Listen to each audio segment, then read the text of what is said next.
हे बघ कैवल्य, गपरे आता नको त्रास देऊ मला.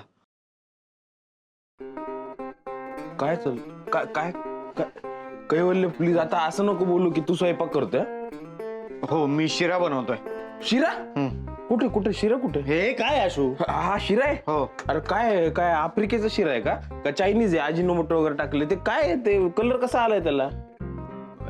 मला माहितीये थोडासा करपलाय पण प्रयत्न चालू आहेत, होईल तो नीट. कैवल्य थोडासा? हो अरे अजून थोडा करपला ना तर कुंडीत टाकता येईल माती म्हणून किंवा मग तो फळा म्हणून असा वापर. ए बाबा नको ना डिस्करेज करू. करतोय ना मी प्रयत्न. हा मला माहितीये शिरा करपतोय पण त्या करपलेल्या वासाने पण तू आलास ना किचन कडे. मी प्रयत्न केला ना आशुतोष तर एक दिवशी मी खरा शिरा करू शकेन पण तुझी घाणेरडी सवय जाणार नाही. कळलं ना? एक प्रयत्न केला तर प्रयत्न केला म्हणजे काय तू रोज बनवणार आता? हो. हा काय रिझर्वेशन आहे का? नाही फ्रस्ट्रेशन. कारण रोज जी स्वयंपाक करते ना आपल्यासाठी ती आता नसणार आहे.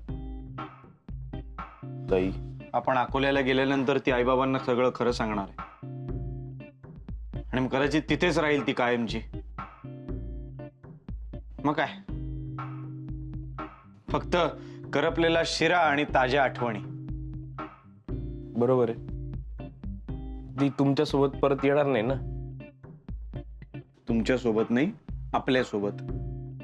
नाही काय आहे कैवल्य, मी बहुतेक येणार नाही. रिॲक्ट करू नको. थांब, ॲना सुद्धा येणार नाहीये. आता कर रिॲक्ट. काय